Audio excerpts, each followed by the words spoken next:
Assalamualaikum warahmatullahi wabarakatuh. Waalaikumsalam warahmatullahi wabarakatuh. Alhamdulillahirabbil alamin. Alhamdulillahi wa kafa wassalatu wassalamu ala Rasulillahil Mustafa wa ala alihi wa ashabihi ahli sidqi wal wafa. Rabbi shrah li sadri wa yassir li amri wahlul 'uqdatan min lisani yafqahu qawli. Teman-teman sekalian, para sahabat Dana Syariah yang sedang menyaksikan majelis ilmu kita pada sore hari ini sambil menunggu waktu berbuka melalui channel YouTube Dana Syariah dan juga Shift Media. Semoga walaupun kita berada di tempat kita masing-masing, ada yang bahkan mungkin sedang di kendaraan, di jalan, kita tetap mendapatkan naungan Allah seperti yang Allah berikan kepada orang-orang yang duduk di dalam majelis ilmu. Sehingga dengan rahmat dan naungan itu, waktu-waktu kita menjelang berbuka puasa ini adalah menjadi waktu yang paling berharga, yang di dalamnya Allah tambahkan banyak kebaikan dunia dan akhirat buat kita semua. Oke, seperti yang udah disampaikan sama Kakak Buni tadi, bahwa kita hari ini mau belajar tentang pengelolaan harta yang diajarkan oleh Nabi dan para sahabat dengan goals yang jelas, yaitu goalsnya berkah. Nah, sebelum kita membahas tentang gimana cara Nabi mengelola harta, apakah Nabi berdagang, kemudian apakah Nabi berinvestasi, apakah Nabi punya aset, dan seterusnya, maka saya pengen ngebahas dulu tentang makna berkah. Karena berkah ini adalah goals dari pengelolaan keuangan yang diajarkan Nabi ataupun para sahabat. Sehingga kalau kita nggak paham atau keliru memahami makna berkah, kita cenderung ngerasa bahwa kita gagal dalam mengelola keuangan. Kadang-kadang ada orang yang depresi, stres ketika dia mengalami kerugian karena dia merasa bahwa dia udah gagal. Padahal kalau kita tahu makna dari berkah, bisa jadi waktu itu dia nggak gagal. Dia nggak dalam keadaan rugi. Dia sebetulnya bisa untung. Karena rugi dan untung dalam kacamata Islam itu berbeda dengan rugi atau untung dalam kacamata materi gitu, atau kaum materialis. Sehingga kita tidak selalu melihat bahwa untung dan rugi itu dari sisi berapa angkanya, berapa jumlahnya, berapa hitungannya. Sehingga Allah Subhanahu wa taala memberikan semacam warning atau ancaman kepada orang yang hanya berhitung dari sisi angka. Misalnya Allah berfirman di dalam surat Al-Humazah, kata Allah, Bismillahirrahmanirrahim. Wailul likulli humazatil lumazah alladzi jama'a malan wa 'addadah yahsabu anna malahu akhladah. Kalla, celaka orang yang humazah, lumazah. Siapa mereka? Alladzi jama'a malan wa'addadah, yang mengumpulkan harta siang dan malam lalu menghitung-hitungnya. Jadi orang yang celaka itu adalah orang yang hanya menghitung harta itu dari sisi angka. Berapa jumlah penghasilannya, berapa jumlah keuntungannya, berapa jumlah asetnya, berapa jumlah bagi hasilnya. Dia hanya berhitung dari sisi itu, dari sisi angka-angka ataupun materi saja. Sehingga dengan wa'addadah, dia mengira yahsabu anna malahu akhladah. Dengan hitungan-hitungan itu dia bisa hidup lebih lama. Dengan hitungan kayak gitu dia bisa hidup lebih bahagia. Dengan hitungan kayak gitu dia bisa mendapatkan semua kesenangan yang dia inginkan. Kata Allah, kalla. Enggak. Allah jelas menjawab dengan kata-kata bukan la, tapi kalla. Sama sekali enggak. Ternyata mindset seperti ini harus kita rubah. Sehingga dengan kita merubah mindset tentang untung rugi dalam konsep Islam, kita tidak akan terjebak kepada depresi, stres, menyalahkan diri sendiri, sedih berlebihan, menyesal, merasa gagal, kita nggak akan terjebak di situ karena kita tidak salah dalam memahami arti dari untung dan rugi. Maka dari itu saya pengen di poin pertama sharing sore hari ini pengen kita coba fahami dulu bareng-bareng apa itu berkah. Para ulama bahasa atau ulama fikih menjelaskan berkah itu kan dari bahasa Arab ya, barakah atau mubarak. Sebagaimana Nabi mengatakan barakallahu fik, Allah memberkahimu. Burikta, engkau diberkahi. Atau mabruk atau mubarak, itu dari kata berkah. Salah satunya misalnya bulan Ramadan, syahrun mubarak, bulan yang berkah. Jadi kata berkah itu adalah kata yang diambil dari bahasa Arab. Sehingga ketika kita mau memaknainya, kita harus tanya kepada asal bahasa itu, yaitu bahasa Arab. Kita harus bertanya kepada kamus aslinya. Nah, ma ma'nal barakah? Apa arti berkah dalam konteks bahasa Arab dan dalam konteks Islam? Karena Islam paling sering menggunakan istilah berkah ini. Dalam bahasa Arab, berkah itu artinya ziyadatul khair. Itu definisi berkah, ziyadatul khair. Ziyadah artinya bertambah, khair artinya kebaikan, kebermanfaatan. Itulah arti al-barakah.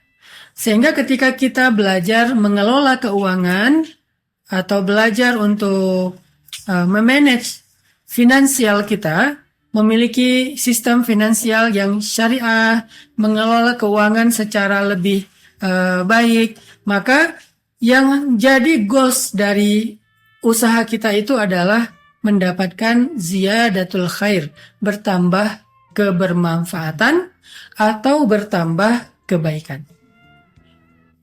Apa aja khair yang terkandung di dalam keberkahan? Khair itu punya banyak level ya, punya banyak grade, punya banyak tingkatan. Punya banyak tingkatan manfaat ataupun kebaikan.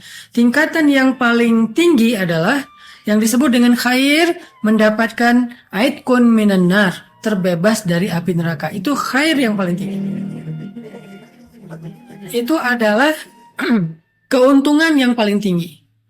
Sehingga kalau kita udah menjadikan ini sebagai mindset kita dalam memanage keuangan, finansial, berdagang, berinvestasi, maka kita pasti akan untung, maka kita pasti akan selamat. Yaitu aidkun minan nar, selamat dari api neraka. Jadi kita nggak akan mau mendapatkan keuntungan materi sekian miliar kalau nggak menyelamatkan kita daripada neraka. Justru membuat kita semakin dekat kepada neraka. Itu bukan untung, itu rugi. Itu bangkrut. Itu celaka. Ibaratnya ada orang yang gini, lo gua kasih uang 1 miliar tapi lo terjun dari tebing tingginya 300 meter, mau nggak? Nggak mau, karena saya pas ke Labuan Bajo kemarin tuh kan suka naik ke gunung gitu, ke bukit. Kan ada yang namanya cliff dive ya, loncat dari tebing. Kalau di YouTube atau di mana itu yang udah pro itu kan loncatnya sampai 60 meter, 70 meter, yang paling tinggi kalau nggak salah 110 meter. Nah, saya naik dengan ketinggian 200 meter, ngelihat ke bawah itu laut, dalam, mungkin bawahnya karang tapi dalam. Terus ngebayangin siapa yang berani loncat dengan ketinggian tebing 200 meter. Saya iseng aja nanya ke teman saya, kalau kalian dikasih uang, kira-kira untuk loncat dari tebing ini berani dikasih uang berapa? Hah? Loncat dari tebing? Pas ngeliat ke bawah, berapa juga nggak berani. Kenapa? Buat apa dapat uang kalau celaka? Berapapun nilainya nggak akan bermanfaat, berapapun nilainya nggak akan berarti kalau kita celaka. Artinya disuruh loncat dari tebing, dikasih uang 1 miliar buat apa uang 1 miliar? Dikasih 10 miliar buat apa? Dikasih 100 miliar buat apa? Karena kita nggak bisa menikmatinya. Keluarga kita menikmati dan melupakan kita dalam waktu beberapa lama. Kita akan dilupakan oleh anak kita akan dilupakan oleh pasangan kita, bahkan uang itu juga akan tidak berarti apa-apa buat kita di akhirat. Maka demikianlah analogi orang yang mencari untung dengan cara jama' amalan wa addadah, mengumpulkan harta lalu menghitung-hitungnya, yahsabu anna malahu Akhladah, dia kira harta itu yang dia dapatkan, yang dia kumpulkan, yang dia hitung-hitung itu bisa membuat dia hidup lebih lama. Kalla, kata Allah. Itu salah. Jadi nggak ada artinya kita dapat untung dengan korupsi, dengan mencuri, dengan curang dalam akad, curang dalam transaksi, curang dalam kualitas produk, curang dalam pelayanan, sehingga kita mengambil untung lebih lalu merugikan orang lain. Itu bukan untung, itu kerugian yang lebih besar yang kita timpakan terhadap diri kita sendiri di dunia dan di akhirat karena tidak terbebas dari api neraka. Itu puncak tingkatan tertinggi dari berkah. Keberkahan itu ketika menyelamatkan seseorang dari api neraka. Makanya Allah Subhanahu wa Ta'ala selalu mengingatkan kita di dalam Al-Quran tentang betapa dunia itu tidak ada nilainya ketika nanti diletakkan di hadapan surga dan neraka. Ketika diletakkan di surga, dunia itu jadi rendah. Ketika diletakkan di neraka, dunia itu tidak bisa menyelamatkan. Makanya jangan pernah kita menukar keselamatan akhirat kita dengan sedikit keuntungan dunia. Jadi buat teman-teman yang berpikir untuk mengelola atau mengembangkan finansialnya secara syariah, ini dulu yang harus kita bangun. Mindset ini dulu yang harus kita bangun. Mau berbisnis, jangan untung dulu yang kita jadikan sebagai goals utama kita. Jangan benefit apa yang saya dapat dari bisnis itu, bukan itu nomor satu. Nomor satu adalah berkah nggak nih? Dan keberkahan itu ditentukan dengan satu kata, halal. Kalau nggak halal, nggak mungkin berkah. Kalau nggak halal, nggak mungkin untung. Nggak mungkin untung. Jadi jangan pernah berpikir, yang penting mah untung, halal mah ntar aja. Nggak. Kalau nggak halal, nggak mungkin untung. Itu mindset seorang mukmin, mindset seorang muslim, nggak bisa ditawar itu. Kalau nggak halal, nggak mungkin untung. Ada yang mau rugi? Nggak mau. Berarti tinggalkanlah yang haram. Karena yang haram pasti rugi. Yang halal pasti untung. Jadi nggak mungkin yang halal ngerugiin. Dan nggak mungkin yang haram menguntungkan. Jadi kalau nggak halal, nggak mungkin untung. Jangan dekat-dekat. Haram tuh nggak mungkin untung. Pasti rugi. Jangan dekat-dekat. Sehingga kalau orang masih nggak sampai ke sini mindsetnya, maka dia akan tatfif. Akan curang. Wailul lil mutaffifin. Celaka orang yang curang. Wail di sini kata ulama tafsir ada yang mengatakan artinya celaka. Ada juga yang mengatakan artinya bukan celaka tetapi neraka wail. Wailul lil mutaffifin. Neraka wail bagi orang yang curang. Celaka bagi orang yang curang. Siapa mereka? Yang kalau dia menjadi pembeli, dia minta ditambahkan. Yang kalau dia jadi penjual, dia sengaja mengurangkan. Tujuannya apa? Tujuannya dia pengen dapat untung. Dia lupa. Tidak ada keuntungan di dalam harta yang haram. Sebagaimana tidak ada kerugian di dalam harta yang halal. 2. Ini life hacks kita sore ini. Tidak ada keuntungan di dalam harta yang haram. Sebagaimana tidak ada kerugian di dalam harta yang halal. Pastikan, gak mungkin untung kalau haram. Dan gak mungkin yang tidak halal itu menguntungkan. Itu ya, yang paling tinggi dari keberkahan. Yang paling rendah dari keberkahan, tapi dia juga kebaikan apa? Mendapatkan kenikmatan dalam kehidupan dunia. Mendapatkan harta, mendapatkan aset, mendapatkan keuntungan, mendapatkan fasilitas, dan seterusnya, manfaat, dan seterusnya itu adalah keuntungan yang kesekian. Jadi nomor 1 adalah terbebas dari api neraka, artinya masuk surga. Nomor 2 adalah bisa mendapatkan kelebihan-kelebihan atau kebaikan-kebaikan dunia. Nah, kebaikan dunia itu tidak selalu diterjemahkan dengan angka-angka. Kebaikan di dunia itu juga ada grade-nya, ada tingkatannya. Grade tertinggi dari kebaikan di dunia itu adalah bahagia. Dan hal yang sama-sama kita pahami bahwa harta tidak selalu mampu membeli kebahagiaan. Harta tidak selalu mampu membeli kebahagiaan. Yang mampu membeli kebahagiaan itu adalah rezeki yang halal. Saya bedakan istilah harta dengan rezeki. Kenapa? Kalau harta namanya mal. Kalau rezeki namanya rizkun, ajrun, jazaun, hasanah. Jadi dalam bahasa Islam, rezeki dengan harta itu beda. Harta mal. Dan harta itu seringkali menjadi ujian bagi manusia. Dan Allah bukan pemberi harta. Allah bukan pemberi harta. Allah pemberi rezeki. Sehingga di antara Asmaullahil Husna itu Ar-Razzaq, pemberi rezeki. Bukan pemberi harta saja, tetapi pemberi rezeki. Nah, apa bedanya harta dengan rezeki? Harta itu materi. Yang haram juga termasuk harta. Sebagaimana yang halal, ada yang harta halal, ada harta yang haram. Tapi kalau rezeki, semuanya halal. Dan rezeki itu tidak selalu berbentuk materi. Kesehatan adalah rezeki. Kebahagiaan adalah rezeki. Kadang-kadang kita menerjemahkannya gini, yang namanya rezeki itu uang, supaya kita bisa membeli sehat. Sekarang saya tanya, analogi lagi nih Kak Buni. Iya, Ustaz. Kalau Kak Buni diberi tawaran gini, dikasih uang, Kak Buni dengan uang itu nanti bisa dipakai untuk membeli motor. Iya. Tapi caranya Kak Buni harus ke showroom, kemudian membeli motor, bawa pulang sendiri motornya. Atau Kak Buni dikasih, atau gini, Kak Buni dikasih uang, tapi dengan syarat kerja. Iya. Tujuannya Kak Buni pengen dapat motor, tapi kan kerja. Iya. Atau dikasih motor gratis. Dikasih motor gratis. Ustaz. Disuruh kerja, dapat uang senilai motor, Iya. atau dikasih motor gratis. Motor gratis. Tapi kan nggak dapat uang. Iya juga ya. Bentar, Ustaz. Saya jadi galau, Ustaz, ya. Sama. Galau. Kita semua kan sering galau Bentar, sih. iya. Antara dapat uang tapi nanti kayaknya motor. Dapat uang senilai motor, Dari motor. Atau tapi harus kerja tapi ya. harus Ustaz, ya. kerja, atau dikasih motor tanpa bekerja.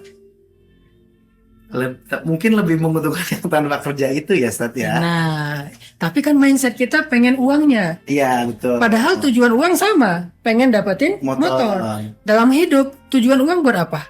Buat dapetin kebahagiaan. Iya. Allah kadang-kadang ngasih kita kebahagiaan tanpa lewat materi, tanpa lewat uang. Tapi kita nggak syukuri. Kok saya nggak dikasih kerjaan? Kok saya nggak dikasih tabungan? Kok saya nggak dikasih uang sebanyak itu? Kok saya nggak dikasih gaji sebanyak dia? Dia dikasih gaji. Tapi gaji itu nggak cukup untuk membeli kebahagiaan. Ada orang yang gajinya 10 juta, 20 juta sebulan, tapi dia nggak bahagia. Ada. Dia stres. Dia nggak bahagia, dia stres, dia punya masalah rumah tangga. Tapi kita ngelihat dia beruntung karena dapat penghasilan 20 juta sebulan. Iya, betul. Sementara ada satu lagi penghasilannya cuma 2 juta sebulan. Tapi dia bahagia, dia bisa tidur nyenyak, keluarganya nggak ada masalah, semuanya soleh-solehah. Nah kita kadang-kadang galaunya pengen dapat yang pertama, gaji yang gede, angka yang besar, ada dah ngitung-ngitung. Iya. Ya sabu, dia kira itu bisa membuat dia hidup lebih nyaman. Ternyata kata Allah, mau nggak aku berikan dengan cara yang lebih mudah? Kamu dikasih bahagia, nggak harus lewat materi. Makanya materi itu tidak selalu mampu membeli kebahagiaan. Tapi kalau rezeki, benar. Jadi yang harus kita perjelas dulu definisinya adalah ketika kita mau mengelola keuangan, kita tidak mengelola harta. Tapi kita mengelola titipan Allah yang berbentuk rezeki halal. Bukan harta, tapi rezeki halal. Pastikan itu dulu. Karena kalau kita ngelola harta, gimana pun kita canggih dalam akuntansi, dalam manajemen, dalam finansial, kita nggak akan untung. Pasti rugi. Orang hartanya haram, gimana mau dikelola? Dapat asuransi, nggak syariah. Dapat kredit, nggak syariah. Dapat investasi, nggak syariah. Ada akad, nggak syariah. Ada tabungan, nggak syariah. Ada aset, nggak syariah. Kalau nggak syariah, kalau nggak halal, udah nggak mungkin untung, gimana pun dikelola. Jadi syarat untuk bisa untung itu, syariahkan dulu. Halalkan dulu. Jadi kita beruntung sore ini ya Kak Buni ya. Betul. Ini bukan karena acara Dana Syariah, tapi saya juga selalu mensupport program Dana Syariah karena buat saya ini adalah solusi. Ketika kita bisa berhijrah dari finansial, pendanaan, atau keuangan yang tidak syariah menjadi syariah, apalagi kalau ini sifatnya lebih produktif, bukan hanya menabung tetapi juga investasi, kemudian juga ada akad usaha, maka di situ kita sudah memenuhi syarat nomor 1 untuk mengelola keuangan ala Rasulullah, yaitu apa? Pastikan dulu bahwa itu syariah dan halal. Itu syarat paling penting.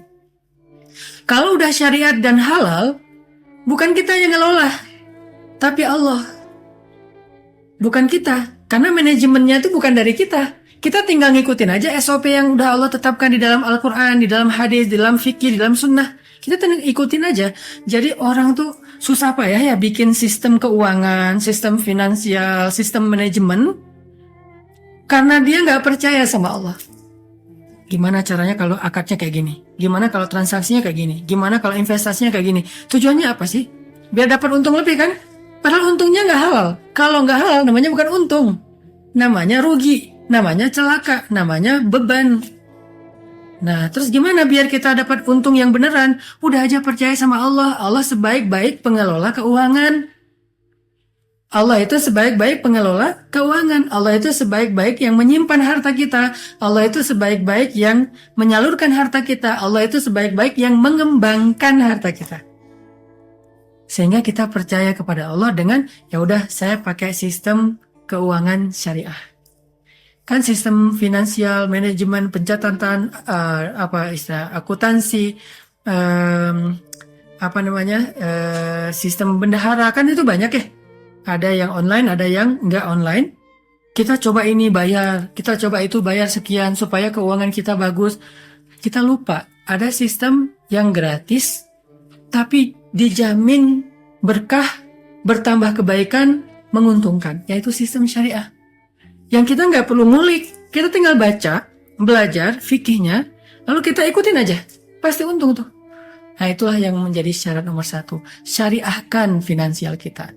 Hijrahkan manajemen keuangan kita. Jadikan diri kita, hidup kita, keuangan kita dalam bingkai syariah. Itu nomor 1. Nomor kedua nanti di dalam syariah itu baru ada produk Kak Buni. Ada produk investasi. Nabi punya investasi. Investasi Nabi itu ada yang berbentuk aset. Salah satu contohnya Nabi itu punya kebun. Ketika Nabi selesai perang Khaybar, Nabi kan menang dalam perang Khaybar, kemudian beliau dapat hadiah kebun kurma yang sangat luas di sebuah kampung namanya Fadak, daerah Fadak. Fadak itu dekat Khaybar, dari kota Madinah sekitar 4 jam perjalanan darat gitu. Ketika Nabi dapat tanah Fadak, kebun di Fadak, Nabi itu ngerasa nggak punya waktu untuk ngurus kebun, dan Nabi juga nggak mau merepotkan anak-anak beliau ngurus kebun karena mereka punya amanah dakwah. Nabi amanah dakwahnya besar, keluarga Nabi amanah dakwahnya besar. Akhirnya Nabi bilang kepada orang-orang yang ada di Fadak itu, penduduk lokal, siapa yang mau bekerja sama jadi partner saya mengurus kebun saya yang di Fadak. Akhirnya beberapa orang di sana menawarkan diri, yaitu orang-orang Yahudi, wahai Muhammad, kami bersedia untuk mengurus kebunmu, untuk mengurus kurma-kurmamu, untuk mengurus tanahmu. Bagaimana caranya? Akadnya bagi hasil. Walaupun angka persentase bagi hasil ini diserahkan kepada masing-masing pihak untuk diselesaikan secara musyawarah. Tapi Nabi bagi hasil. Nanti kalau dapat hasil, maka kamu dapat sekian, saya dapat sekian. Kalau nggak dapat hasil, kamu rugi, saya juga rugi. Mereka sepakat, maka berjalan. Nah, ini adalah salah satu bentuk investasi produk syariahnya Nabi SAW. Yang menjadi pelajaran kita yang paling penting dalam produk ini adalah ketika menggunakan platform syariah, maka di dalam syariah itu tidak ada yang namanya pasti untung. Itu nggak ada. Yang ada adalah fluktuatif. Bisa untung, bisa rugi, tetapi kita amanah yang paling penting. Jangan sengaja bikin orang rugi. Yang penting kita amanah. Artinya kenapa ada fluktuatif? Nggak boleh pasti untung. Artinya kalau pasti untung tuh saya investasi sekian, maka saya pengen dapat sekian. Kalau rugi saya nggak mau. Pokoknya setiap bulan angka fixnya sekian. Nggak ada fix dalam syariah. Yang ada adalah bagi hasil, bukan bunga. Kalau bunga diambil dari investasi. Kalau bagi hasil, ya sesuai dengan hasil. Kalau ada hasil dibagi. Kalau nggak ada hasil nggak dibagi. Itu platform syariah. Cuman kadang-kadang kita nggak terlalu yakin dengan platform ini. Kita pengen yang fix. Padahal yang fix itu tidak halal. Kalau tidak halal berarti fix rugi. Kalau tidak halal berarti fix haram. Kalau tidak halal berarti fix celaka. Kalau tidak halal berarti fix neraka. Kenapa kita mau mengambil yang fix haram dan fix rugi?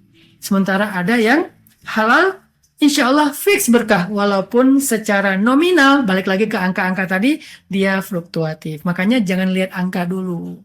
Lihat berkah, lihat halalnya. Kalau udah halal, fix untung. Kalau udah halal, fix berkah. Kalau udah halal, fix manfaat. Kalau udah halal, fix bahagia. Tapi angkanya fluktuatif, naik turun. Jadi bukan angka yang menjadi jaminan utama kesuksesan kita dalam financial management. Jadi saya hanya kasih ilustrasi ya, di zaman Nabi itu ada beberapa produk syariah, ada investasi syariah, ada kerjasama bagi hasil syariah, ada rental syariah, ada jasa syariah. Kalau jasa Nabi juga pernah, ketika Nabi menggembalakan ternak-ternak orang-orang Mekah, Nabi menawarkan jasa beliau. Sehingga nanti dari jasa itu Nabi dibayar. Ada yang dibayar, ada yang bagi hasil. Atau Nabi juga pernah berdagang, yaitu hartanya Sayyidah Khadijah. Nabi juga punya tabungan, walaupun tabungan Nabi nggak besar. Karena Nabi lebih memilih menabung di akhirat. Jadi ada tabungan dunia, ada tabungan akhirat. Tabungan dunia yang kita simpan di rekening kita. Tabungan dunia yang kita simpan di bawah bantal. Tapi udah gak zaman ya. Jarang Ustaz. Tabungan dunia yang kita pakai sebagai apa ya, aksesoris mungkin, atau aset yang bentuknya aksesoris. Kalau zaman dulu kan orang pakai emas itu jadi di gigi kan. Sampai ada cerita gini, ada nenek-nenek dibegal tapi nggak berani teriak. Tanya kenapa nek kok nggak teriak? Soalnya gigi saya gigi emas. Takut dicuri giginya gitu kan. Jadi maksudnya itu tabungan dunia. Sedangkan Nabi lebih suka menabung di akhirat. Sehingga ada uang, ada harta sedikit, Nabi infakkan. Jadi berinfak itu, bersedekah itu, berzakat itu bukan mengeluarkan harta. Kalau saya lebih suka menggunakan istilah menabung di langit. Kita menabung di bumi senang. Padahal yang megang harta kita itu belum tentu amanah. Walaupun sekelas perbankan sekalipun tetap aja manusia. Tetap aja ada potensi trouble dan error. Bisa human error, bisa system error. Human error udah banyak kasusnya. Walaupun oknum. Sistem error juga kadang-kadang terjadi. Tiba-tiba down sistemnya. Kan pernah dulu tuh. Down semuanya panik se-Indonesia. Bisa. Walaupun bukan human error. Itu adalah produk manusia. Tapi kita begitu percaya dan berlomba-lomba untuk menabung di bumi. Padahal kita juga selain di bumi bisa menabung di langit. Allah yang menyimpan, dan Allah sebaik-baik yang menyimpan amanah. Tapi gimana cara mencairkannya Ustaz? Tinggal gini, angkat tangan, ya Allah saya lagi butuh. Kan saya nabung kemarin. Dengan cara apa? Sedekah. Allah pasti kasih, nggak mungkin Allah tahan. Cuman tadi cara Allah ngasih nggak dalam bentuk materi. Tiba-tiba masalah selesai, tiba-tiba istri yang ngambek jadi jadi hangat lagi, jadi nyaman lagi. Tiba-tiba orang yang jauh jadi dekat lagi, tiba-tiba sakit jadi sembuh, dan banyak lagi keajaiban. Itu cara Allah mencairkan dana tabungan kita di langit. Jadi Nabi lebih suka menabung di langit, walaupun tetap beliau menabung di bumi. Sampai ada satu cerita terakhir ya, tentang pentingnya mengelola keuangan yang dicontohkan Nabi dan sahabat. Ada seorang sahabat, ini mungkin juga pelajaran buat kita biar nggak berlebihan juga. Walaupun kita perlu menabung di langit, tapi juga jangan berlebihan. Tetap imbang antara dunia dan akhirat, antara bumi dan langit. Ada seorang sahabat datang kepada Nabi mengatakan, ya Rasulullah, saya ingin menginfakkan seluruh harta saya. Karena pengen nabung di langit nih ceritanya. Saya pengen menginfakkan seluruh harta saya. Kata Nabi, apakah kamu punya anak? Ya. Berikan hak mereka. Jangan kamu infakkan semuanya. Oh, ya udah, kalau gitu saya infakkan setengah harta saya. Kata Nabi, itu masih kebanyakan. Ya udah, kalau gitu saya infakkan 1/3 harta saya. Sisa 2/3. Kata Nabi, itu cukup walaupun masih banyak. Nabi itu sangat bijak lah. Sangat bijak, realistis, dan imbang. Saya infakkan sepertiga harta saya, kata Nabi, itu cukup walaupun masih banyak. Artinya apa? Wala tansa nasibaka minad dunya, jangan kita lupain bagian kita di dunia, nasib kita di dunia. Nasib itu bahasa Arab, jadi bahasa Indonesia nasib. Nasib itu artinya bagian, keadaan. Jangan kalian lupakan nasib kalian di dunia. Kita butuh makan, kita harus memberikan hak anak-anak kita, termasuk kalau kita meninggal, hak mereka untuk dapatkan waris. Makanya nggak boleh semuanya dijadikan sebagai wasiat atau hibah, harus ada hak waris. Ini manajemen keuangan yang udah kita percaya sama syariat, nggak akan zalim. Sistem syariat itu nggak mungkin zalim. Platform Allah itu nggak mungkin curang. Platform Allah itu nggak mungkin berat sebelah. Platform Allah itu nggak mungkin merugikan. Platform Allah itu adalah syariat Islam.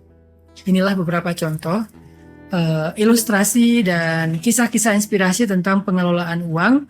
Tetapi yang paling penting adalah apapun itu, produknya, konsepnya, manajemennya, sistemnya, yang paling penting pastikan bahwa itu syariah, halal, maka apapun caranya akan menjadi kebaikan buat kita, insya Allah. Itu kamu. Masya Allah, tabarakallah, barakallahu fik. Jazakallah khair Ustaz Nabaki untuk kajian yang sangat luar biasa. Pastinya pas banget, memang kita harus hijrah finansial, pastinya bersama Dana Syariah ya. Kita akan masuk ke sesi pertanyaan buat Anda semua teman syariah yang akan bertanya, boleh lewat kolom chat komentar ya, yang ada di live YouTube-nya Dana Syariah ID atau di Sif Media. Ini Ustaz, saya pertanyaan dari saya pribadi sebenarnya. Ini bagaimana cara memotivasi kita agar terhindar dari godaan-godaan finansial yang mungkin nggak syariah, Ustaz ya, dengan promo 50% lah misalnya, atau mungkin ada berapa cicilan yang dipermudah dengan hadiah yang banyak, membeli barang dengan bisa kita diangsurnya bertahun-tahun, atau itu gimana Ustaz biar kita mungkin selalu akhirnya kayak menolak semua keuntungan duniawi yang ditawarkan itu, bagaimana Ustaz? Hal yang perlu kita bangun dalam self awareness kita itu adalah bahwa semua yang tidak sesuai dengan konsep syariah atau tidak halal itu nggak untung. Ini nih, kita belajar iman ini dulu. Poin inilah yang paling penting. Inilah yang membedakan muslim dengan non muslim. Ini yang membedakan mukmin dengan kufur. Sehingga kita belajar, kalau kita mengaku sebagai mukmin, kita harus belajar yakin. Kan mukmin itu orang yang meyakini ya. Kita harus belajar yakin bahwa yang halal itu yang untung. Dan kita belajar yakin bahwa haram itu rugi. Sehingga kalau ada sesuatu transaksi, apakah itu pinjaman, apakah itu investasi, apakah itu tabungan, apakah itu jual beli, apapun itu, ada tawaran yang katanya dapat keuntungan, kita harus selalu berkata di dalam diri kita, kalau itu tidak halal, itu rugi. Itu pasti rugi. Kalau kita masih percaya itu untung, berarti kita nggak beriman. Bagaimana kita mengakui diri kita beriman, tapi kita masih percaya di dalam yang haram itu ada keuntungan? Gimana? Ini nggak make sense. Ini tuh nggak nggak masuk akal gitu. Nggak logis. Kita bilang saya beriman, artinya saya yakin. Salah satunya di antara sekian banyak varian keyakinan dalam agama itu adalah masalah halal haram. Saya yakin bahwa yang halal itu untung. Dan saya yakin bahwa yang haram itu rugi. Ini iman. Lalu kita bilang saya beriman, tetapi kita masih percaya di dalam yang haram itu ada untung. Make sense nggak? Logis nggak? Nggak logis. Jadi di situ kita jadi bisa belajar, bisa berkaca, bercermin. Kita itu belum baik imannya, belum beriman. Kita tuh masih ragu-ragu. Masih ada penyakit hati. Fi qulubihim marad. Kita masih ada pengingkaran di dalam hati kita. Masih ada kufur. Walaupun kita nggak mau ngomong secara lisan, tapi hati kita yang berbicara. Kalau kita masih percaya bahwa di dalam harta yang haram itu ada untung, itu nggak beriman. Apalagi kita percaya bahwa halal itu susah, halal itu rugi, halal itu sedikit, nggak beriman. Seolah-olah kita mau bilang Allah itu suka banget nyusahin hambanya. Padahal Allah bilang yuridullahu bikumul yusra wala yuridu bikumul usr. Allah ingin memudahkan kalian, tidak ingin menyusahkan kalian. Saya juga sering lah dapat tawaran-tawaran kayak gitu, endorse brand atau produk yang menurut saya nggak halal. tapi angkanya gede kamu nih. Nah, Saya nggak bilang keuntungannya gede, angkanya yang gede. angkanya. Oh, Ustadz, kita mau kerja sama. SOW-nya gini-gini nih. Ustadz di endorse posting seminggu sekali. Nanti Ustadz akan dapat rate card-nya di atas rata-rata. Kan menggoda juga tuh, Betul. angkanya lumayan. Kebayang, oh beli ini, jalan ke sini, jalan ke sana, bisa begini, bisa begitu. Kan kebayang nih, Iya. manfaat dari harta. Tapi kemudian iman ngomong dalam hati kita, itu tuh bukan untung, itu rugi. Setelah kamu dapat angka itu, kamu nggak akan membeli apa yang kamu bayangin. Terus pakai apa? Kamu akan membeli musibah, kamu akan membeli penyakit, Iya. kamu akan membeli percekcokan rumah tangga, Iya. kamu akan membeli kedurhakaan anak, kamu akan membeli kemurkaan Allah, kamu akan membeli neraka. Banyak yang akan kamu beli pakai uang itu. Astagfirullahaladzim, nauzubillah min dzalik, langsung saya tolak. Nah, itu yang harus kita bangun, mindset dan awareness itu. Jadi itu bukan untung, memang ada angkanya, tapi bukan untung. Itu lagi untuk dipakai, angka itu kita pakai beli kerugian, beli penyakit, beli musibah. Masa musibah dibeli? Dikasih gratis aja nggak mau ya? Sakit masa dibeli? Dikasih gratis aja nggak mau? Cekcok rumah tangga sampai perceraian masa dibeli? Gratis aja nggak mau? Anak durhaka masa dibeli? Gratis aja nggak mau? Apalagi masalah dengan banyak orang, kerugian dalam usaha masa dibeli, dikasih gratis aja nggak mau. Jadi itu yang harus kita bangun. Kalau nggak halal, maka itu tidak untung, pasti rugi. Kalau halal, oke. Ada sih tawarannya halal, cuman kecil angkanya. Ya. Cuman misalnya 1 juta lah, yang tadi 100 juta, yang ini cuma 1 juta. Nah sekarang saya kasih analogi. 1 juta itu bisa dipakai membeli kebahagiaan. Masya Allah. 1 juta bisa dipakai membeli senyum dari istri atau suami. 1 juta bisa dipakai untuk membeli iman agar kita bisa bangun malam, sholat khusyuk. 1 juta bisa dipakai untuk membeli ketaatan dan keteladan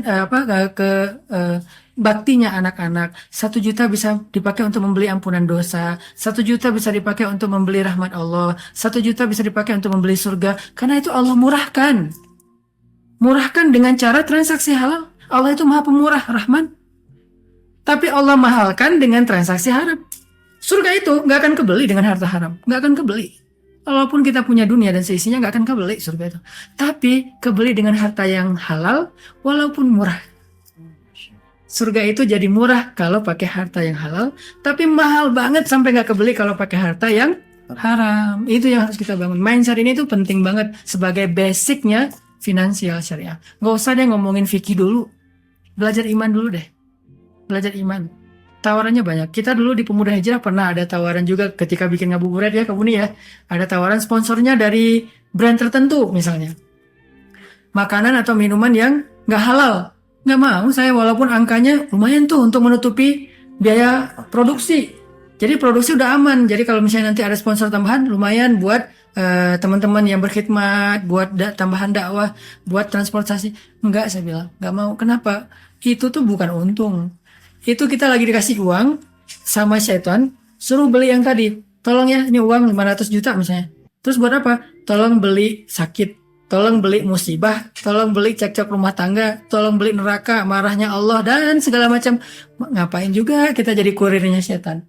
Nah, akhirnya nggak mau. Ini yang harus kita bangun. Tuh, kamu. Barakallahu fiik, jazakallahu khair untuk jawabannya Ustadz Hanan. Ini ada dari live chat dari YouTube channelnya Dana Syariah ID dari Farhana. Ini tadi sebenarnya Ustadz sudah menjelaskan juga ya, cuma saya akan mengulang kembali. Ustadz, saya ingin bertanya, selain berkeadaan halal, goals dari mengelola keuangan itu apa? Mohon jawabannya. Kalau nggak salah tadi Ustadz udah jawab adalah investasi akhirat, tapi tanpa melupakan dunia, Ustadz ya. Ya. Mungkin Ustadz bisa menjelaskan lagi lebih. Betul. Jadi goals utamanya itu adalah mendapatkan keberkahan. Dan keberkahan itu definisinya adalah kebaikan. Jadi kalau kita dapat uang tapi malah dapat keburukan, itu bukan berkah. Itu namanya musibah. Ada berkah, ada musibah. Ada angka 100 juta tapi untuk membeli musibah. Ada angka 1 juta tapi untuk dapatin berkah. Pasti kita memilih 1 juta. Makanya goals utama dari keuangan Islam itu adalah berkah, dapat kebaikan dunia dan kebaikan akhirat. Kebaikan dunia sehat, bahagia, keluarga sakinah mawaddah warahmah, ibadahnya baik, kita juga menjadi akhlaknya semakin baik, happy, tidur nyenyak, nggak hina. Tapi kalau sedangkan berkah akhirat, surga, ampunan Allah, terbebas dari api neraka dan seterusnya. Sebaliknya, kalau nggak berkah dunia, ya nggak bahagia, nggak bisa tidur nyenyak, stres, banyak juga yang depresi, banyak yang juga kena musibah besar, nggak berkesudahan, ya karena nggak ada berkah. Jadi goalsnya adalah barokah. Masya Allah, tabarakallah. Sudah dijawab ya.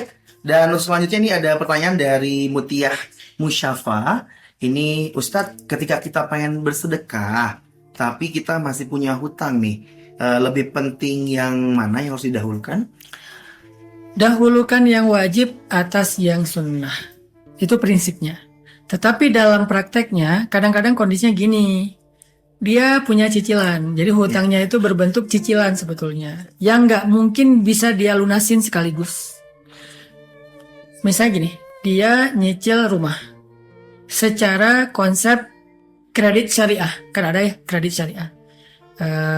Akadnya akad syariah, tapi dia istilahnya itu al-ijar bisa manin ajil, al-ijar litamlik al-bai' bisa manin ajil.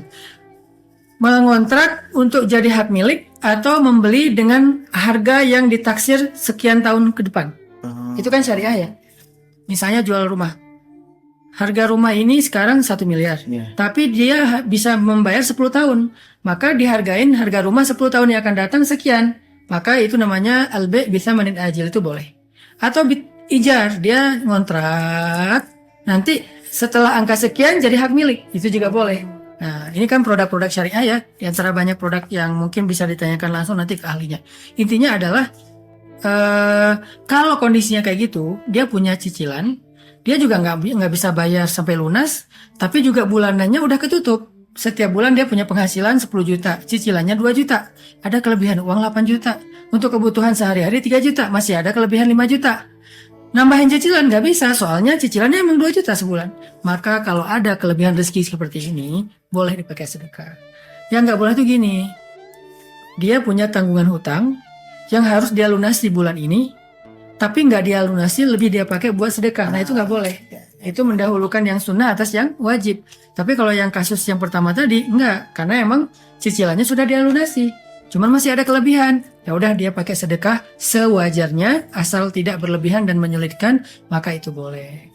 Masya Allah, tabarakallah. Ini mungkin pertanyaan terakhir, ini mohon maaf karena waktu Ustadz ya, yang harus membatasi. Ini ada pertanyaan terakhir masih dari Dana Syariah ID, dari live chat dari live YouTube ya, dari Balkis Ustadz. Ini Masya Allah Ustadz, materinya bagus banget, bikin nampar buat saya. Soalnya emang di kemarin saya pikirkan kalau investasi syariah tuh pergerakannya tuh lambat, dan berarti Ustadz mindsetnya tuh harus dirubah ya. Kalau misalnya investasi di syariah ternyata hasil angkanya rugi, itu karena platformnya syariah, apakah kita harus mengikhlaskan atau bagaimana caranya Ustadz? Ya, pertama tadi jangan berpatok kepada angka-angka. Nomor 1 itu bukan angka tapi nilai. Bukan angka tapi nilai. Angka besar tapi nilai rendah. Angka kecil tapi nilai tinggi. Jadi jangan berpatokan kepada angka. Kalau 1 gram emas dengan sekilo batu, kira-kira lebih besar mana angkanya? Angkanya kalau di angka ya, 1 kilo batu. Lebih besar 1 kilo batu. Betul. Kalau nilainya? 1 gram emas. Nah, kalau kita disuruh pilih, kadang-kadang kita milih yang sekilo nih. Iya, kan sekilo itu 1000 gram. Iya, Ustaz. Ya, 1000 Betul. gram kan? 1000 gram batu atau 1 gram emas. Oh, saya 1000 dong. Tapi kan nggak bernilai. Makanya jangan berpatokan kepada angka-angka, berpatoklah kepada nilai. Nah, nilainya apa? Halal atau haram? Kalau halal, walaupun cuma 1 gram, itu nilainya tuh lebih besar daripada 1000 gram haram. Syariat menawarkan nilai, bukan menawarkan angka. Sehingga ketika kita mendapatkan berapapun bagi hasil dari konsep atau sistem syariah, jangan lihat angkanya, lihat nilainya. Kalau udah kita bisa ngeliat nilainya, insya Allah aman deh. Nggak akan kecewa, nggak akan kecil banget, nggak akan ngeluh atau apa. Ngapain sih angka gede tapi batu dengan angka kecil tapi emas? Ini analogi paling sederhana nih. Bangun mindset, dan mindset ini dibangun dengan iman, bukan pakai matematika logika kita, harus pakai iman. Jadi kalau kita investasi secara syariah, memang dia fluktuatif bagi hasilnya. Makanya kita perlu memilih platform investasi yang sudah berpengalaman, yang dia punya track record bagus, yang secara sistem bisnis juga udah bagus, yang kalau kita baca dari beberapa hasil usahanya juga banyak yang positif, prospek, kita memilih itu. Walaupun kita memilih yang syariah, tetap aja yang syariah juga harus kita pilih partner mana yang kita percaya untuk menginvestasikan harta kita kepada dia, mengelola harta kita. Kan nggak bisa sembarangan juga. Asal transaksinya syariah, udah pasti untung. Kita juga ada syarat kedua. Amilnya atau yang kita titipkan harta kita, bagus nggak? Karena serahkanlah urusan kepada ahlinya, kata Nabi. Kalau urusan itu diserahkan bukan kepada ahlinya, tunggulah kehancuran. Kan gitu ya. Makanya serahkan tetap ke ahlinya, walaupun syariat itu syarat, tetapi juga harus diberikan kepada ahlinya. Nah, jadi kalau udah kita penuhi syarat-syarat itu, jangan lihat angka lagi, lihat nilainya. Insya Allah dengan nilai itu kita nggak akan pernah merasa rugi. Lagi-lagi, saya pasti memilih 1 gram emas daripada 1000 gram batu. Masya Allah, barakallahu fiik, jazakallahu khair untuk jawabannya Ustaz Dana Ataki. Buat teman syariah semuanya ini, mohon maaf kalau yang sudah mengajukan pertanyaan baik di live YouTube-nya dari Dana Syariah ID ataupun Sif Media, ini belum bisa terjawab karena masalah waktu juga, kita harus berpamitan ya. Dan kita akan tutup mungkin dengan doa dari Ustaz Dana Ataki biar makin berkah di hari ke-14 Ramadan kita hari ini. Silakan. A'udzu billahi minasyaitonir rajim. Bismillahirrahmanirrahim. Allahumma inna nas'aluka ridhaka wal jannah wa na'udzu bika min sakhatika wan nar. Allahumma a'inna ala dzikrika wa syukrika wa husni ibadatik. Rabbana atina min ladunka rahmah wa hayyi' lana min amrina rasyada. Waj'al lana min kulli dhiqin makhraja wa min kulli hammin faraja wa min kulli usrin yusra. Allahumma arinal haqqa haqqan warzuqna ittiba'ah wa arinal batila batila warzuqna ijtinabah. Allahumma arzuqna halala wa la taj'alna mimman yuhibbul harama. Ya Allah, anugerahkanlah rezeki kepada kami yang halal. Janganlah Engkau menguji kami dengan yang haram. Janganlah Engkau jadikan hati kami lemah ketika menghadapi ujian-ujian harta yang haram, sehingga kami terjerumus kepada lubang-lubang, lembah-lembah neraka, lembah-lembah kehancuran dan kerugian di dunia dan di akhirat. Ya Allah, ajarkanlah kami fikih, ilmu, syariat, agamamu tentang bagaimana kami mengelola harta, agar harta itu bukan menjadi beban dalam hidup kami, tetapi menjadi kemudahan. Kemudahan agar kami bisa lebih baik dalam beribadah, agar kami bisa lebih baik dalam memberikan hak-hak orang yang ada di sekeliling kami, agar kami bisa memberikan manfaat sebanyak mungkin kepada orang-orang yang membutuhkan. Jadikanlah harta kami sebagai amal soleh kami. Jangan biarkan harta kami menjadi maksiat kami, menjadi kedurhakaan kami. Ya Allah, ajarkan kepada kami ilmu syariah dalam harta seperti yang Engkau ajarkan kepada Nabi Muhammad SAW, sahabat Nabimu Abdurrahman bin Auf, Utsman bin Affan, Umar bin Khattab, Abu Bakar As-Siddiq, Khadijah radhiyallahu anhum ajma'in. Ya Allah, jadikanlah harta kami bukan hanya harta yang binasa di dunia, tetapi harta yang kekal di akhirat dengan kebaikan-kebaikan dan keberkahan darimu.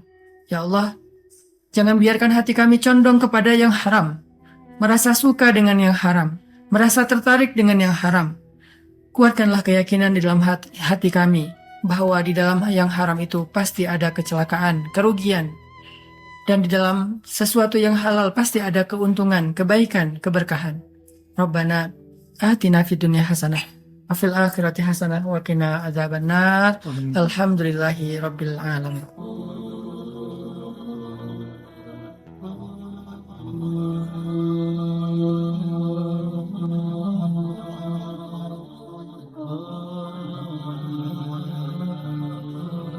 Saya pengen cerita.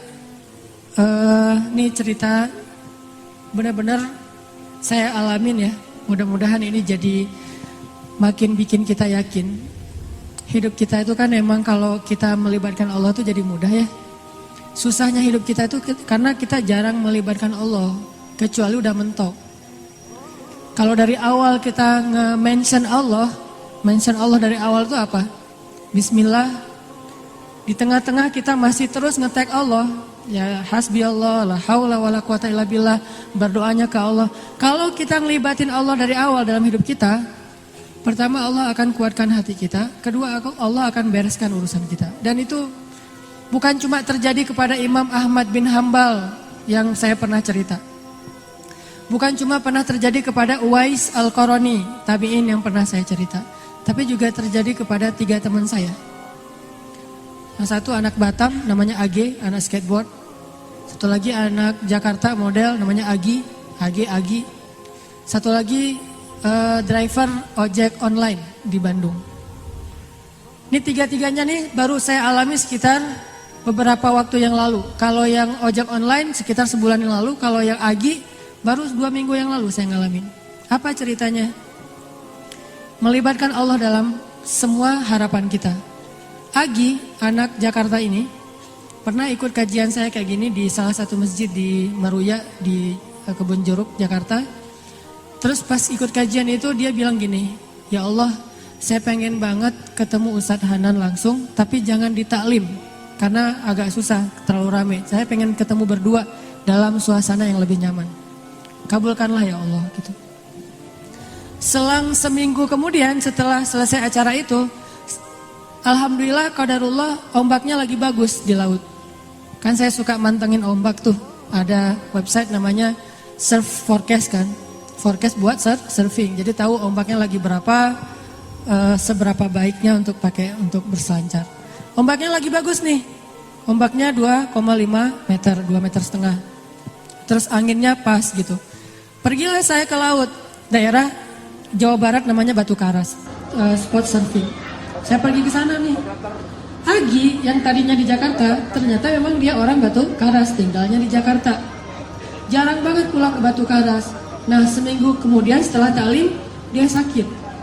Badannya nggak enak. Biasanya kalau cuma panas dingin, dia akan tinggal di kos-kosan. Tapi kali ini kangen pengen pulang kampung. Duh kenapa ya saya pengen pulang kampung, kenapa ya, kayak Imam Ahmad bin Hambal gitu kan.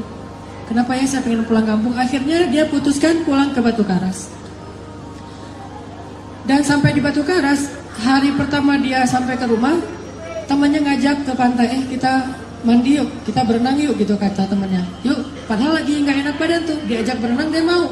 Berenang kalau orang sana berarti surfing, diajak surfing dia mau. Datang ke pantai, saya lagi duduk di pantai, lagi persiapan nih mau turun ke air, lagi duduk santai gitu pagi-pagi sambil ngopi dulu, sambil nggak jelas ya ngelamun tentang masa lalu. Jadi lagi duduk dulu nih di pantai nih, sambil ditaruh dengan papan biar nggak kena matahari. Udah ke pantai masih takut hitam, padahal udah hitam. Tiba-tiba Agi datang ngeliat dari jauh, nih kayak kenal nih, siapa ya? Kayak pernah lihat, tapi biasanya kan penampilannya beda. Nih udah namanya orang lagi di pantai. Datanglah, pas udah dekat dia bilang, Ustadz Hanan ya? Saya ngeliat, ya kenapa? Saya jemaah Ustadz Hanan di Meruya, Kebun Jeruk minggu yang lalu. Oh iya, Kebun Jeruk minggu lalu memang ada taklim. Udah kenalan dia bilang, Ustadz, minggu lalu saya baru berdoa nih, ya Allah saya pengen ketemu Ustadz Hanan langsung bukan di taklim biar bisa santai banyak ngobrol. Berikanlah saya apa yang saya harapin. Dia istighfar, dia sholawat, dia doa. Nggak sampai bertahun-tahun, cuma selang seminggu, qadarullah Allah bikin skenario, ada ombak, saya datang, dia sakit, dia datang, akhirnya ketemu di pantai, ngobrol, jadinya saya seharian cuma ngobrol doang, nggak sempat surfing. Terus aja ngobrol, curhat, dia live IG gitu. Aduh, jadi ngobrol sama dia. Alhamdulillah dikasih gelang batu sama dia. Nih Ustadz hadiah gelang batu untuk Ustadz. Alhamdulillah ya udah saya pakai. Intinya adalah cuma seminggu doang tuh. Dia minta ke Allah, dia melibatkan Allah, akhirnya Allah kabulkan. Bisa nggak kita dalam waktu seminggu halal dengan cara berdoa ke Allah? Ya Allah, saya lihat dia kemarin di masjid. Masjid apa ini Teh? Baitur Rahman. Cuma saya nggak berani menyapa. Saya menyapa dia lewat engkau saja ya Allah. Kalau kita yakin dan tembakan kita itu udah jago tadi, jawid imanak tujawid qira'atak, kata Hanin tadi. Kuatkan, jagokan diri kamu dalam yakin ke Allah. Makin jawid, makin jawad, makin bagus, maka insya Allah akan kena panahan kita. Ada orang mana tadi nggak kena sama sekali, ada orang yang di jarak yang sama langsung kena. Kenapa? Udah jawid, imannya udah mantap, udah yakin gitu. Dan yakin dalam bahasa memanah tadi udah profesional. Nanti insya Allah tiba-tiba entah gimana caranya nggak usah cari tahu. Karena saya juga sama Teh Hanin yang cerita tadi, kita Teh Hanin maksudnya nggak mencari saya, ada saya mah mencari. Teh Hanin nggak mencari, saya sama sekali kita nggak kenal, dia nggak kenal saya. Pas ketemu di tempat kibdah emang ada sedikit trik yang saya lakuin gitu kan, biar bisa namanya ikhtiar gitu kan. Dan dengarkan ceritanya, nah gitu deh pokoknya. Yang jelas nggak usah berharap kepada Allah tergantung cara. Berharaplah kepada Allah karena kita yakin kepada Allah. Cara Allah yang bikin. Ini Agi nih. Yang kedua, driver ojek online. Saya waktu itu ada rapat di Pemuda Hijrah, namanya Masjid Pemuda Hijrah itu Al-Latif. Ada rapat di Al-Latif dan saya lagi malas nyetir, akhirnya naik ojek online. Pergilah ke Masjid Al-Latif. Dari pagi zuhur saya ngimamin di masjid, cuman pakai baju biasa. Terus asar juga ngimamin. Pas sudah selesai asar, saya mau pulang, saya order lagi nih ojek online. Saya order, ada yang ngambil, saya naik ojek, di tengah jalan dia nanya, "Mas, sering sholat di masjid itu?" kata dia. "Lumayan," saya bilang. "Ya itu masjid ramai banget ya, kalau taklim ramai banget tuh, penuh dengan anak muda." "Ya alhamdulillah," saya bilang. Terus dia bilang lagi, "Ada tuh di situ tuh imam muda, bacanya bagus banget, orang Aceh. Siapa ya namanya?" Saya bilang Muzammil. "Oh ya Muzammil, oh ya, kenal sama dia?" "Ya lumayan," saya bilang. Dari tadi lumayan aja semuanya. "Oh, Mas suka ikut talim juga di situ?" "Kadang-kadang," saya bilang. Dia nggak ngeh sama sekali. Lama-lama dia mulai curiga, dia nanya, "Apa tadi ada kegiatan apa?" "Enggak, cuma ada rapat aja sama teman-teman DKM." "Maksudnya?" "Iya." "Mas tadi ngimamin sholat zuhur ya?" kata dia. "Iya," kata saya. Mulai curiga kan dia. "Asar juga?" "Iya." "Oh, Mas namanya siapa?" "Hanan." "Hah? Hanan yang mana nih?" kata dia. Mulai kaget dia kan, mulai panik gitu. Saya bilang, "Hanan Ataki." Langsung oleng tuh motor tuh. Masya Allah, dia kaget sendiri. Dan itu olengnya tuh langsung berhenti pas lampu merah pula. Dia heboh sendiri di lampu merah, bayangin. Ya Allah, Masya Allah. Alhamdulillah. "Ustadz tahu nggak? Ternyata ini Ustadz Nata Kintar dulu." Saya lihat ke belakang, "Benar nggak nih?" "Oh iya benar," gitu. Dari tadi kayak Ustadz nggak ngomong-ngomong. Kata dia, "Ustadz tahu nggak? Sebulan ini saya selalu beristighfar, berdoa, sholawat. Ya Allah, saya pengen banget ketemu sama itu tuh satu lagi gurunya Muzammil yang ceramahnya suka di YouTube katanya. Ustadz Hanan Ataki, saya pengen ketemu beliau, tapi susah kalau di taklim. Pengen berduaan, jangan pas rame-rame." Ternyata berduanya di atas ojek, coba bayangin. Dan itu demi Allah kisah nyata teman-teman terjadi. Jadi Imam Ahmad yang pernah kita dengar ceritanya bukan cuma terjadi di Basrah, terjadi juga di Indonesia, terjadi di Jakarta, di Bandung, Surabaya, di Kediri, di mana-mana kalau kita melibatkan sebegitu mudahnya. Padahal dua orang ini saya kira bukan ulama, bukan orang yang mungkin hijrahnya udah lama, baru juga hijrah. Tapi kenapa diperlakukan oleh Allah semudah itu? Bagi Allah orang yang sudah taubat dari dosa seperti orang yang tidak berdosa. Orang yang sudah taubat dari dosa seperti orang yang tidak berdosa. Jadi sama Allah memperlakukan dia seperti Allah memperlakukan kekasih-kekasihnya yang soleh lainnya. Jadi jangan pesimis, jangan putus asa. Kalau kita melibatkan Allah, kita akan dikuatkan. Tenang aja, udah tetap la tahzan, innallaha ma'ana. Yang terakhir tadi kisah AG. AG ini anak skateboard dari Batam. Dia itu kerja di sebuah perusahaan swasta di Batam, IO gitu. Dia pertama dapat hidayah itu dengerin istrinya dengar booster di YouTube. "Mah dengerin apa tuh booster? Ini ada Ustadz katanya juga senang main skate walaupun gak bisa sih, cuma senang nemenin doang." "Oh Mana? Karena dia senang memang anak skate, jadi ngelihat gitu. Oh ini ustadznya, coba dengerin lagi. Wah kirain tadi cewek. Biasalah kayak gitu Maya. Gak tahu jenggotan gini. Udah gitu, oh gimana coba dengerin, nangis. Selama ini dia udah belasan tahun gak sholat. Jangankan sholat sendiri, jangan sholat ke masjid, sholat sendiri aja gak pernah. Bahkan sholat Idul Fitri aja gak pernah. Kan kalau kita minimal sholat Idul Fitri ya, setahun 2 kali lah ya. Walaupun masbuk itu juga. Kenapa masbuk? Kebiasaan kalau Jumatan datangnya kalau khutbahnya udah selesai. Dan Idul Fitri, Idul Adha mah khutbahnya selesai sholat. Wah masih khutbah, ntar aja deh kalau udah selesai. Begitu datang orang udah pada pulang. Loh kok gak sholat sih? Sholat Idul Fitri itu sebelum khutbah. Ini salah dia. Dia gak pernah sholat sama sekali. Tapi tiba-tiba nangis, jadi kayak sadar dapat hidayah gitu. Tapi saya pikir emang bukan cuma dia yang dapat hidayah dengerin booster. Saya juga dengerin booster diri sendiri kayak dapat hidayah gitu. Oh benar juga ya kata Ustadz ini, kok saya dapat hidayah, kata saya sendiri tuh. Kan ada ceramah saya misalnya sebutlah Allah itu maha baik, Allah segala macam. Saya pas dengar, ya Ustadz itu benar juga dia ngomonginnya tuh. Akhirnya saya dapat hidayah dari diri sendiri. Dia dapat hidayah. Setelah dia dapat hidayah, diam-diam dia sholat, dia wudhu, gak mau ketahuan sama keluarganya. Dia tutup pintu, dia sholat di dalam kamar. Jarang-jarang kamarnya dikunci. Pas istrinya mau ngelihat ke dalam rumah, dalam kamar, diketok-ketok kok nggak dibukain. Pas udah selesai dia sholat langsung buka-buka, pura-pura tadi ketiduran gitu. Dia nggak mau ketahuan lagi sholat. Setelah sholat dia berdoa, ya Allah, Ustadz itu udah bikin saya sadar. Saya pengen banget ketemu beliau, beri saya jalan ya Allah.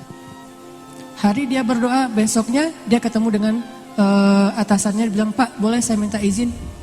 Padahal dia jatah cutinya udah habis tuh, nggak ada dapat jatah cuti lagi. Atasannya nanya, izin kemana? Saya mau ketemu ustadz saya di Bandung.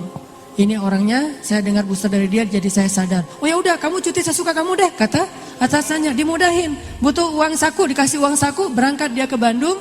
Dan dia datang ke hari Rabu, taklim saya yang rutin di Bandung itu yang di Masjid TSB, Trans Studio.